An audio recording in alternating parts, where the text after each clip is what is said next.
All right, Shalom. For the front, so I want to give our praise, glory, and honor to Yahweh, by Hashem, Yahweh Shai, by Hashem, Makar Kodash. Double honor to the Apostle Nail, the great millstone, and to all our Akim across the globe.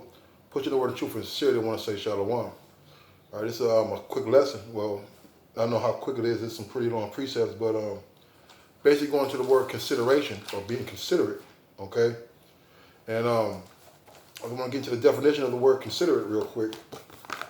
Considerate, it means careful not to cause inconvenience or hurt to others, showing careful thought, okay? And Lord willing, through the Spirit, we're going to give some examples of what considerate really is, man.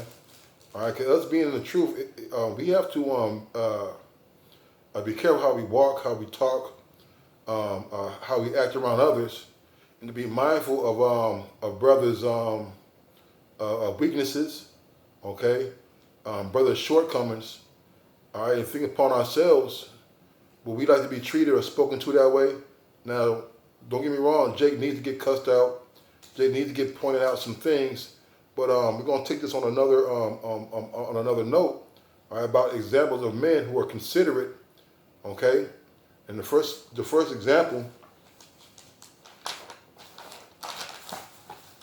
I want to get to Sirach 32 and 18. Sirach 32 and 18. A man of counsel will be considerate, but a stranger and a proud man is not daunted with fear, even when of himself he have done without counsel. Right? A man of counsel will be considerate. All right, so if you're a man of understanding, all right, you're going to be thinking about how this is going to be perceived. How can the things that I do affect another brother? Okay, do the things that I do do the things that I do around a younger brother would it cause him to misstep or miscarry? Okay, are the things that I do could be a stumbling block for another? All right, that's why it's wise to hold in your folly. It's wise not to let every man see your folly, man. Okay, the better the man hide his wisdom, or hide his folly than hide his wisdom. All right, we got to be considerate of what we're doing around brothers, because some have everybody don't have the same level of understanding when it comes to these things. A man of counsel will be considerate, but a strange and proud man is not daunted with fear. Right? Daunted means you're not afraid of it. All right, a daunting task would be a very big task, a very heavy task, right? But strange and proud man are daunted with fear, even when of himself he have done without counsel. Right, man? So, we got to be aware, all right, of the things that we're doing. All right, even though we've done them before, like, it may not be convenient or profitable at the time that you're doing it when you're around certain, when you're in certain situations, around different Akim. Okay, for instance, if I'm around younger Akim, I'm not going to let them see me get out my body, so to speak. All right, even though I've been out my body before, So we got to make sure that we're being an example, all right? Being an example of and being considerate of one's level of understanding in this truth. Just because you do something one time, all right, just because you've done it before, it doesn't mean that it's going to be profitable in every situation, because some brothers will go back and try to imitate you, being an older brother, and it may cause them to fall. Okay? This is Sirach 28. Sirach 28 and 2. It says, forgive thy neighbor. I'm going to start at 1. I'm going to start at 2. Sirach 28 and 2. Forgive thy neighbor the hurt that he hath done unto thee. So shall thy sins also be forgiven when thou prayest. Right? So you got to forgive the neighbor. You got to forgive your brethren, all right, for the things that they have done to you, man. Although you may not, although they may have not known the thing that you have done to them, and you may not have brought it out, but when you go pray, all right, the scripture talk about before thou prayest, if a brother has ought against you, you go make it right with your brother, roughly paraphrasing. Okay, so we got to make sure that we come to the altar with a clean sacrifice. All right, to forgive thy neighbor the hurt that he have done unto thee. So shall thy sins also be forgiven when thou prayest. Right? Because if you can't forgive your brother, how is the Lord gonna forgive you? All right, we gotta be considerate and take careful thought of how we present ourselves unto the Lord. All right, now let's get into the examples. The second Maccabees, the 6th chapter. I'm gonna get to the point because I'm short on time. Second Maccabees 6 and 17. But let this that we have spoken be for a warning unto us, and now we will come to the declaring of the matter in few words. Eleazar, one of the principal scribes, an aged man, and of well-favored countenance, was constrained to open his mouth and to eat swine's flesh. Now we read this example before. Okay, this story before is a very good story, an example of integrity, of manliness. Okay, it said now he was a principal scribe, right, and was well favored amongst the men, all right, amongst the nation of Israel. Okay. All right, so they try to get him to eat swine's flesh, right? As a matter of fact, I'm going to keep reading. Verse 19. But he choosing rather to die gloriously than to live stained with such an abomination, spit forth and came to his own accord to his torment. Right, so he rather die, all right, than eat swine's flesh. Because what happened was that they took him out in front of the congregation and try to persuade him to eat something that was abominable unto the people. He took careful thought. All right, he spit it forth. All right. It says 20, as it behooved him, it's like as it behooved them to come that are resolute. And that word resolute means to be unwavering or admirably and purposeful. Okay? So Eleazar was unwavering. As it behooved them to come that are resolute to stand out against such things that are not lawful for the love of life to be tasted. Right, so they were. Eleazar was unwavering. Okay, he knew that the things that he had, assumption that he may eat swine flesh, right, may cause some to fall. Not only that, but also the people knew that these things were abominable. Okay, I believe it was I forgot what prophet it was. He said nothing has abominable tasted his mouth since birth. All right, it might have been Cornelius, maybe. Was it Cornelius? No, it wasn't Cornelius. Was it Paul? Well, in the scripture it talks about how the particular prophet, right, had not tasted anything abominable since his birth. See, men of the Lord, all right, in our nation knew the difference between clean and unclean meats. All right.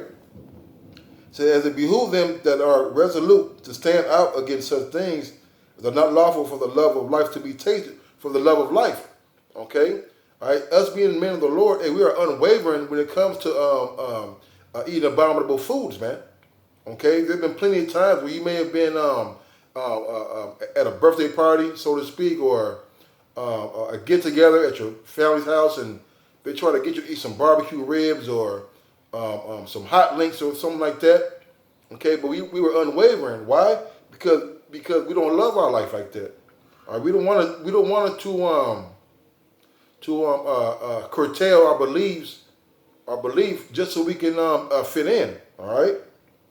It says verse 21. But they that have the charge of the wicked feast, for the old acquaintance they had with the man, taking him aside, besought him to bring flesh of his own provision. Right, so they took some men, all right, that knew Eleazar. Okay, they took him to the side and tried to persuade him to eat flesh of his own provision. All right, of his own provision meaning some lawful meats, right? Such as were lawful for him to use, and make as if he did eat of the flesh taken from the sacrifice commanded by the king. So he was presented with a situation to where he was able to eat beef or turkey or chicken, whatever it may be, but to pretend that he ate swine flesh in front of the congregation, right? So that in so doing he might be delivered from death and for the old friendship with them find favor. Right. So if he just pretended to eat something that was unlawful, which was actually lawful, all right, because they said meat of his own provision, all right, that he might be spared death, okay, and find favor with the king and his friends. But this is the point. Eleazar, began to consider discreetly, which means he probably thought in his mind. It has become his age, and the excellency of his ancient years, and the honor of his great head, whereunto he was come, and his most honest education from a child, or rather the holy law made and given by the Most High. Therefore he answered accordingly, and willed them straightways to send him to the grave. So he considered, all right, he thought about this, man. He said, man, I'm old, all right, I got gray hairs, I've been faithful and honest up until now. I mean, just go ahead and send me to death. That's a sign of great integrity, right? So for it becometh not our age, said he, in any wise, to dissemble, whereby many young persons might think that Eleazar, being fourscore old and 10, were now gone to strange religion. So he took careful thought. All right, he didn't want to impute any hurt to who? To the young men that looked at him high in reverence, man. Okay? Because they had no idea that the king asked them, gave Eleazar the opportunity to switch to meats. For as far as they're concerned, he would still be eating swine flesh. All right, he was very considerate of the hurtful thought, of the hurtful act that could come afterwards, right? For it becometh not our age, said he, in any wise to dissemble, whereby many young persons might think that Eleazar, being fourscore years old and 10, were now gone to a strange religion. And so they, through my hypocrisy and desire to live a little time and a moment longer, should be deceived by me and get a stain to my own age and make it abominable. Right? So it had been his hypocrisy, okay, that he would betray the minds, all right, and put a stain and a tarnishment on his name. Why? By having the people assume that you're eating swine flesh, which is something abominable. Okay? Only to do what? Only to live a little while longer. So we got to be considerate of the actions that we take. Okay? We have men, we have our children, all right? We have people looking up to us. All right? The scripture talk about abstain from all what? Appearances from evil. All right? It says, for though the present time I should be delivered from the punishment of men, yet should I not escape the hand of the Almighty, neither alive nor dead. So he considered the thought of what would happen to him, all right, the punishment of the Lord. The Lord could send him back to get judged harshly. Okay? It says, whether now manfully changing this life, I will show myself such as one mind as age requireth. Right? So basically what he's saying is, he said, I'm going to show my maturity. I'm going to show my integrity. Here I am, a 90-year-old man, okay, who's grown up in the way of the Lord, a principled man who was well beloved and well favored amongst the people, okay?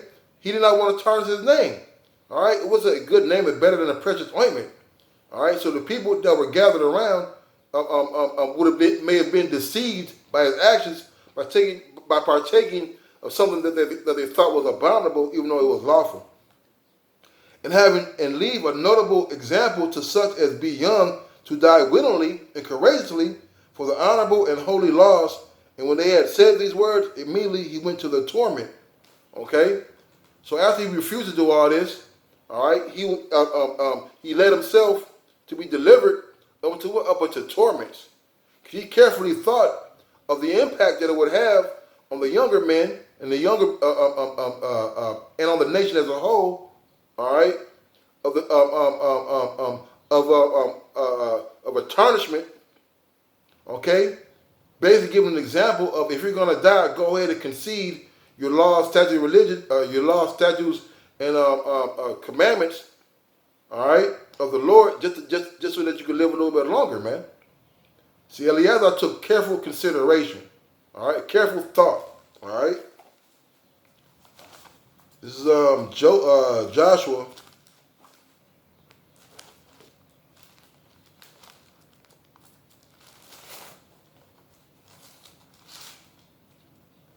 It's going to be a two-part, I see. Joshua 7.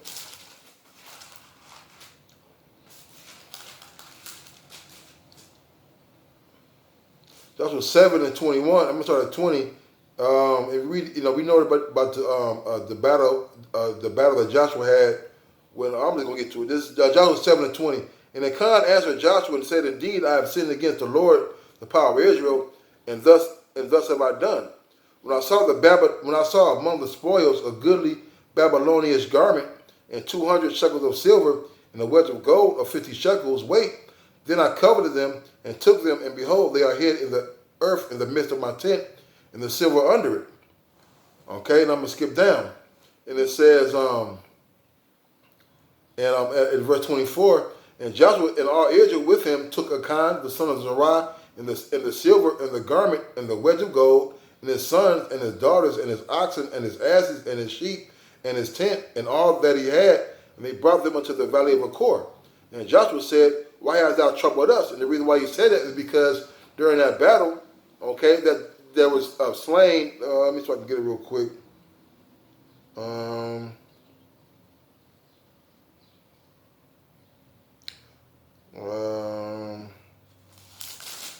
I wonder if I can get the name. Well, Israel was smitten before the enemies, before the Canaanites. Okay, they lost that battle. Why? Because they were told not to take anything. All right, but Achan, he coveted those goods and hid them. Right. Verse 25, and Joshua said, "Why hast thou troubled us? The Lord shall trouble thee this day." And all Israel stoned them with stones and burned them with fire, and they had stoned them with stones. And they raised over him a great heap of stones unto this day. So Yahweh turned from their fierceness, from his anger. Wherefore the name of that place was called the Valley of Achor to this day. All right. So Achor did not take into consideration his thoughts and actions of how it might affect others. Okay. Not only did they lose the battle and a great number of men, he caused everything in his household to be destroyed. Okay. He inconvenienced and caused hurt to others. You do not consider the thoughts of his actions, man. All right. We got to consider the things that we do can greatly affect others, man. All right. Romans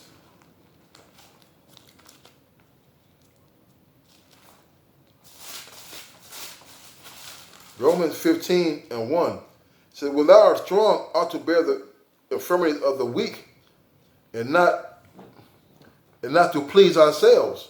All right. So we gotta bear the infirmities of the weak.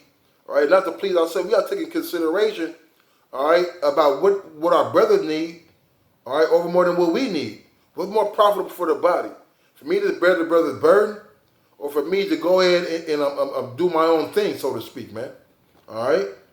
So let every one of us please his neighbor for his good to edification, man. All right, so we got to make sure that we're doing things that want to fit our brothers, man. Okay? And how do we please our brethren to make sure they're okay? Right? Making sure we're being a good example by them. All right? Salaki, that was Romans,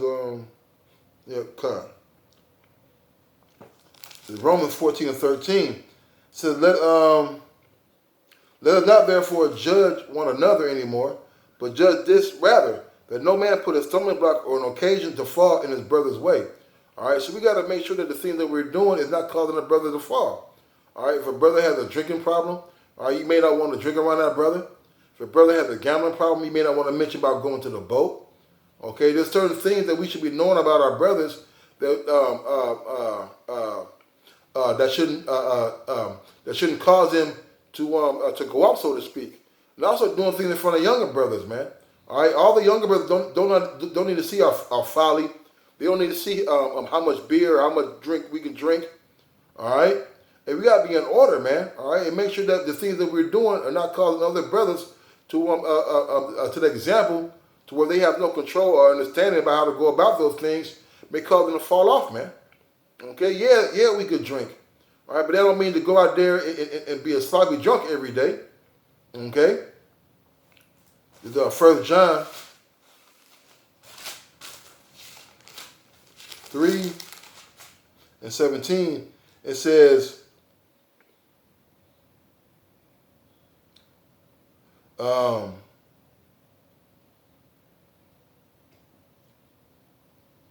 I'm sorry, 16. Hereby perceive we the love of Most High, because he laid down his life for us. We ought to lay down our lives for the brethren.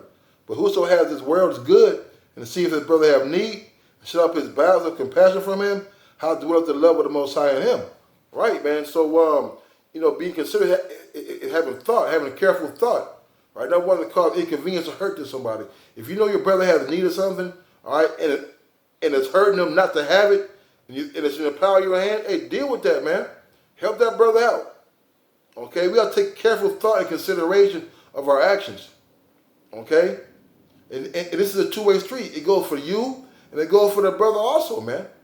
All right, we don't want to be inconveniencing brothers with our foolery, all right, with our stinginess, with our stubbornness, with our over righteousness, so to speak. Okay, so we got to make sure that we're being considerate, man. Let's go to that word again.